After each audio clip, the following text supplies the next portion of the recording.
Bienvenue sur ma chaîne YouTube. L'objectif aujourd'hui sera de vous montrer donc comment je réalise ce mandala, donc avec l'aide de simplement de l'outil pinceau.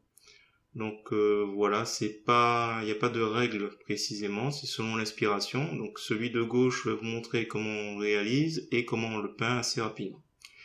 Donc si vous trouvez déjà les deux modèles intéressants, je vous remercie de me mettre un pouce vers le haut et de me laisser un commentaire. Et n'hésitez pas également à vous abonner, chaque jour il y a une vidéo sur GIMP. Et sur ce, je vous souhaite un bon visionnage. Alors c'est parti, nous sommes dans l'éditeur d'images GIMP. On va aller tout de suite dans le menu Fichier, on va créer une nouvelle image. On va saisir en PX 1500 largeur, 1500 hauteur. On va appuyer sur le plus de options avancées pour remplir de la couleur blanche et on va valider. On se retrouve avec un petit carré blanc, donc c'est un calque donc blanc nommé arrière-plan. On va créer un nouveau calque transparent. On va le nommer trait et on va remplir de transparence. On valide le tout. Ensuite, on va sélectionner l'outil pinceau. Dans les options de cet outil, on va choisir une brosse d'une dureté de 100.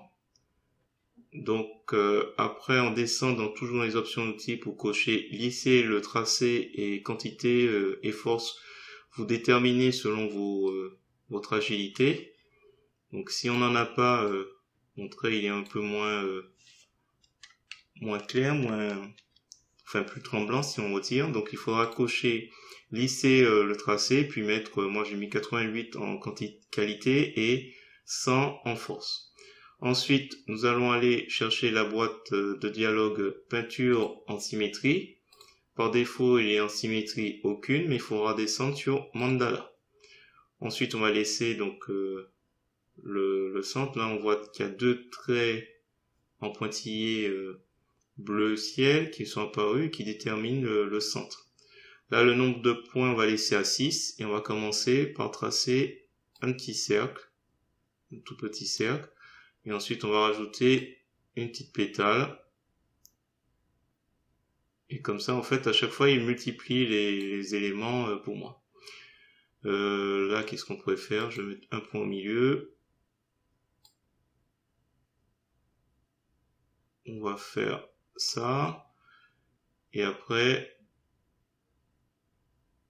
on va faire ça. Et puis, bon, on pourrait imaginer quelque chose de triangulaire et quelque chose qui relie les deux triangles. Voilà, à vous de voir. Alors moi, dans les options de l'outil, j'ai coché fixer la brosse à l'affichage, qui est coché. Donc ça me permet en fait, quand je vais me rapprocher du dessin, de créer, d'avoir une brosse plus petite pour créer un trait plus fin. Voilà, je fais quelque chose de plus fin. Voilà, il n'y a pas de règle, c'est à vous de voir ce qui vous plaît. Qu'est-ce qu'on pourrait faire? Peut-être des traits ici. Voilà. Donc là, je m'éloigne à nouveau.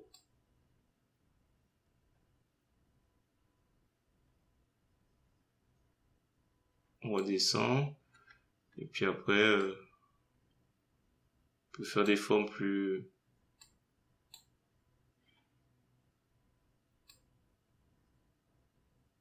petites.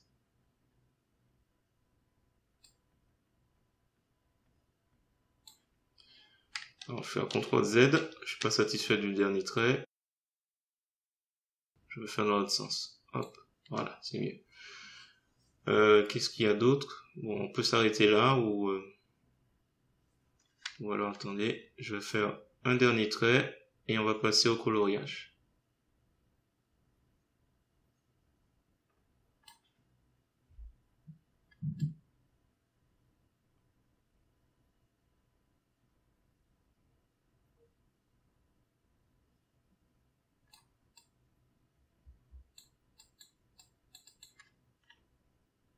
Allez, on va s'arrêter là.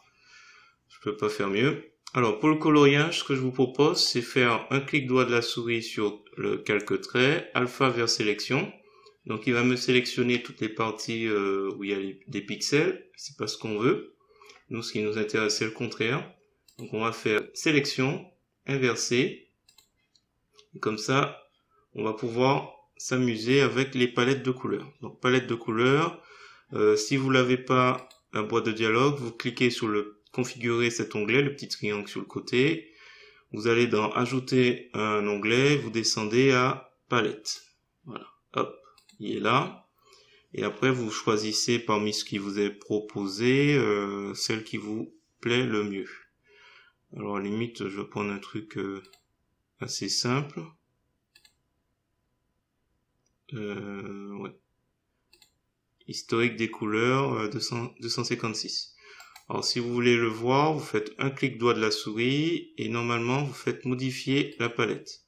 Et il devrait apparaître au-dessus ou en dessous. Donc là, c'est bon. Donc là, je choisis mes couleurs. Et comme ça, on voit que tout de suite, c'est la couleur de premier plan qui s'active. Alors, je vais prendre un petit bleu. Je suis toujours avec l'outil pinceau. Je reviens sur les options de l'outil pour augmenter la taille. Par exemple ici. Alors, si jamais, je me rapproche, si jamais on a l'impression que ça couvre pas assez, donc agrandir d'un pixel, valider. Et comme ça, avec mon trait, je vais pouvoir tracer.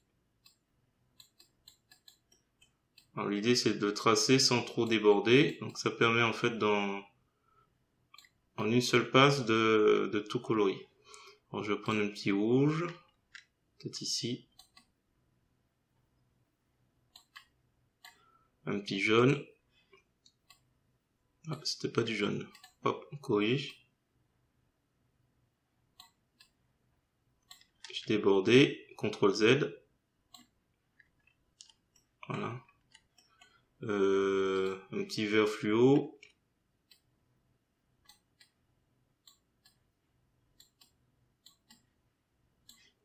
Un petit bleu. Après, il y a d'autres palettes. Tiens, celui-là. Non, pas terrible. Tiens, celui-là.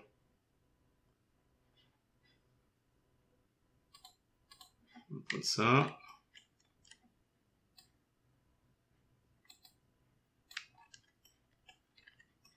Donc voilà, je vais accélérer la vidéo et il n'y a pas grand chose à dire. Là, il s'agit simplement de remplir. Oups, on a débordé. CTRL Z.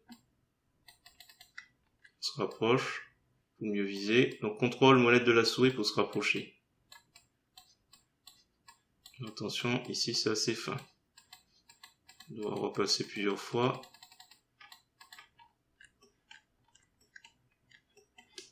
On a pu faire peut-être un dégradé. Oups, débordé.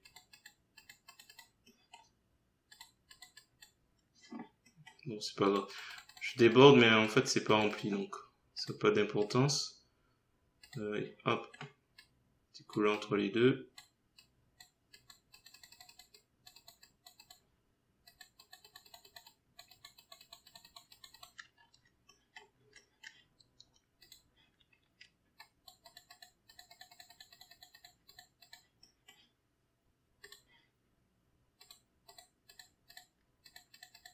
Alors là, j'ai débordé.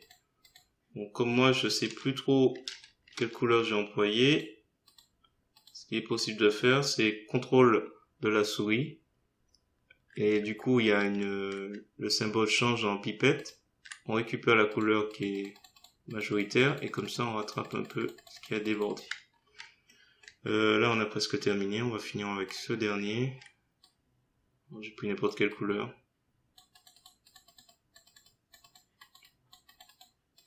Voilà, je crois que c'était le dernier. Ah, le centre. Oui, un petit rouge peut-être. Et hop. Voilà, une fois qu'on a terminé, on fait sélection aucune. Et à la limite, la symétrie, on va revenir sur peinture en symétrie. On fait symétrie aucune. Et on a notre... Alors, je reviens sur calque. Donc là, du coup, on a notre symbole, notre mandala. Voilà, je vais m'arrêter là, où je vous montre un dernier effet. Donc là, je vais créer un nouveau, et je vais l'appeler trait, et je vais rajouter le chiffre 20. Je vais remplir de transparence. On va masquer trait qui est en dessous, pour vous montrer aussi une autre chose intéressante. Donc on revient sur peinture en symétrie, mandala. Donc là par contre le trait est la taille est un petit peu grande. Donc là l'idée c'est je pars autant pour moi. Peinture en symétrie, donc on revient dessus et cette fois-ci on va mettre 20 en nombre de points. 20 en nombre de points, ça va donner quelque chose comme voilà, 20 points. Et on peut s'amuser à faire des choses un peu plus sympas. Hop, hop. Là, je fais un peu n'importe quoi. Je monte, je tourne et je descends. Voilà, je fais des trucs un peu... Voilà. En quelques clics. Alors, je vais annuler. On va recommencer. Alors, pas le centre. On part, on vient, on tourne, on monte, on retourne. Et ici, par exemple, on fait... Ah, c'est trop sombre.